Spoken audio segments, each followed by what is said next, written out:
Today we have a pretty exciting mechanical keyboard build, and this is perhaps one of the most recommended kits in the market and one of the most popular, and is the TADA68, which I got from KBD fans. This comes in two main versions. There's the aluminium case and the plastic case version, and these two versions are identical besides the cases themselves. And also recently there's been a pro version released with Bluetooth. Opening up the box, we have a little user guide, a mini USB cable, we have our mounting plate, PCB, screws and feet, we have our keycaps, and then our case with yet another set of rubber feet and screws for some reason, but I think with my other TADAs I didn't get extra. I also had a wire keycap puller and the Gateron yellow key switches separate. Okay, so what I have here is a kit, so you will need a soldering station in order to complete the build. So if you don't have one and don't want to invest in one, KBD fans do have an assembly service, or if you can, find a friend with the tools to help out. Alright, so here's the plate that the key switches will be mounted to. It's made from 1.5mm thick acrylic and has the stabilizers already mounted. It has this polished brush finish which does feel and look nice, however it's very easy to scratch and all of my plates came with scratches here and there. So yeah, it's not ideal and I definitely prefer a cleaner plate, but when it's all put together it can't be seen.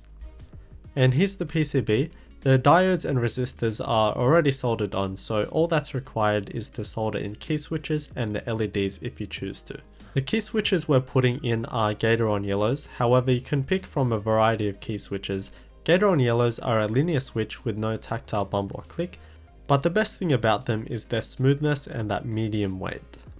And these are plate mounted switches rather than PCB mount, so they don't have the little plastic prongs that connect it to the PCB. So with these, we just solder in a few key switches around the board to hold the PCB and plate together.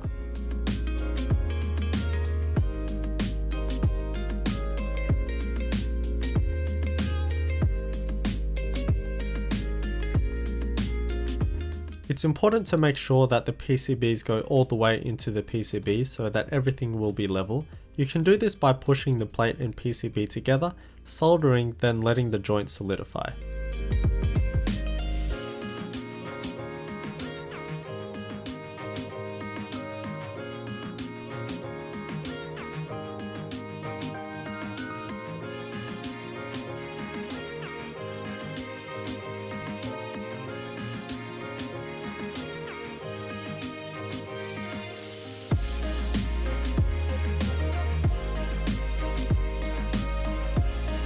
And then it's just the task of putting in all the key switches and soldering them.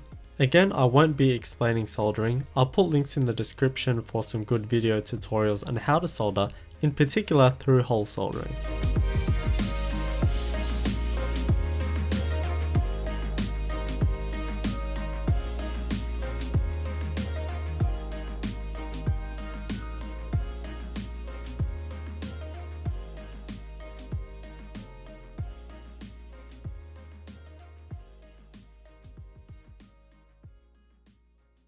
And after a bit of cleaning with some isopropyl alcohol to get rid of the flux residue, it should look something like this with nice shiny concave cone shaped joints.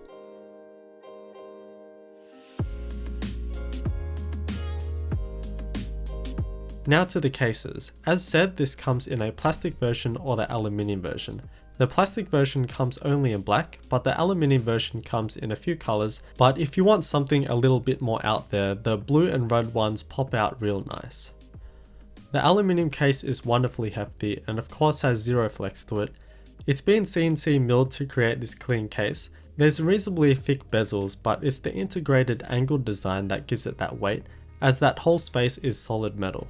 And this is also an ideal time to put the rubber feet on to prevent potential scratches.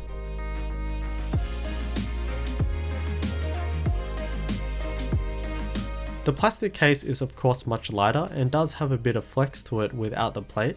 There's a bit of ribbing on the bottom surface for reinforcement and the standoffs look solid. It doesn't feel particularly good and is what you expect from a cheap plastic Chinese case. And the PCB just slots into place and it's secured by a couple of Phillips head screws, which are magnetic by the way, which is always just so useful when playing around with keyboards.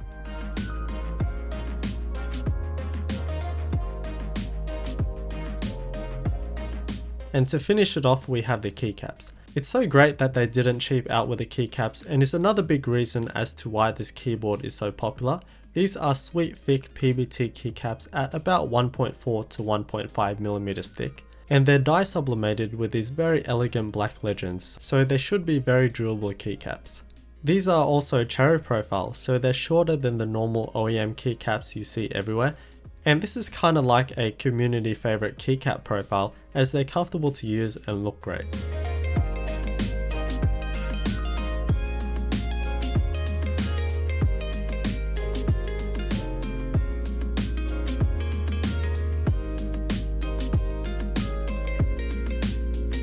And here it is all done. I didn't have enough LEDs at the time, but I will add some later on for that bit of underglow to the keys. But this thing looks good as it is. This is a 65% keyboard, so it's basically a 60% keyboard, but plus one more column on the right. And this allows us to have the dedicated arrow keys and some dedicated nav cluster keys. And this is the big appeal about 65% keyboards. 60% boards do take a bit of time to adjust to, and for some people they're just not as practical.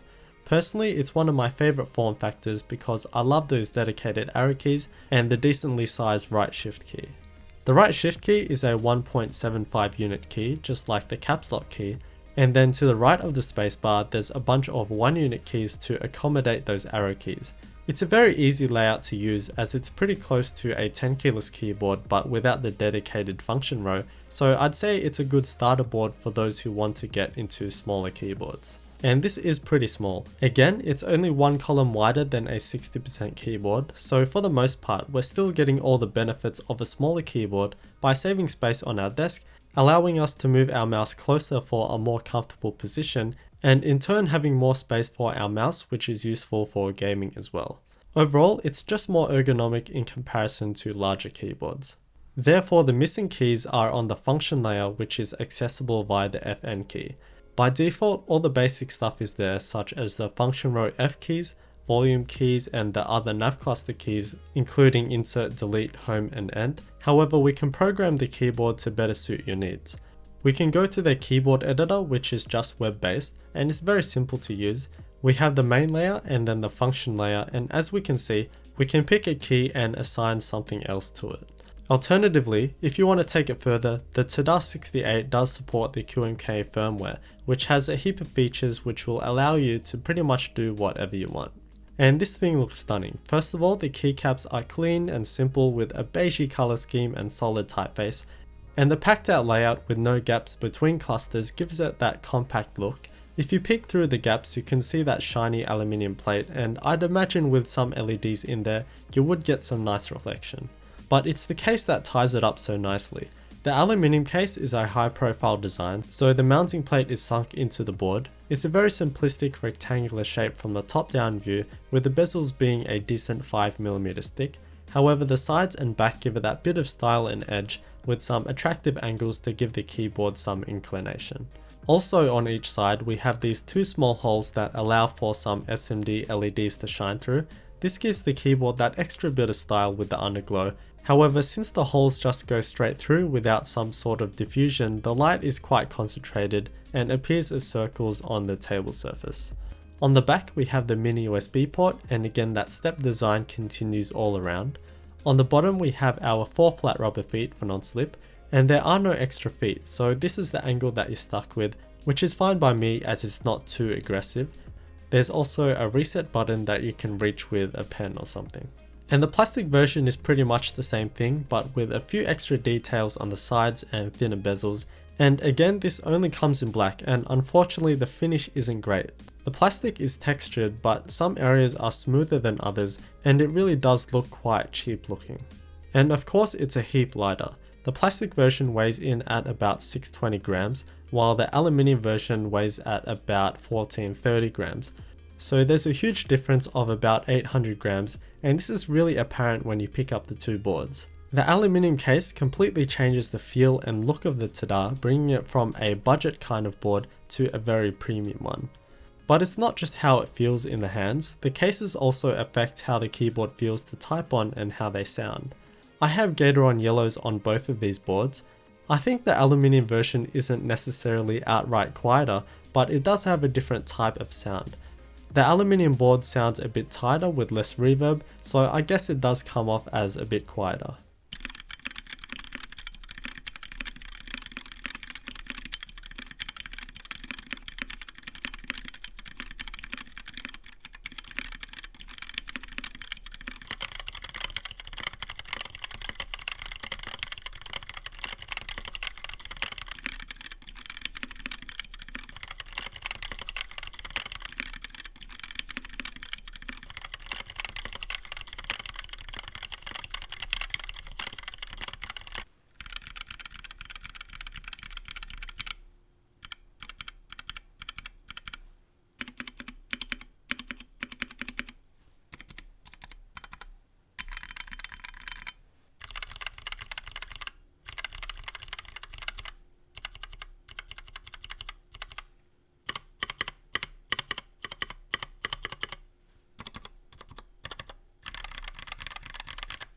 So overall, these are extremely appealing keyboards.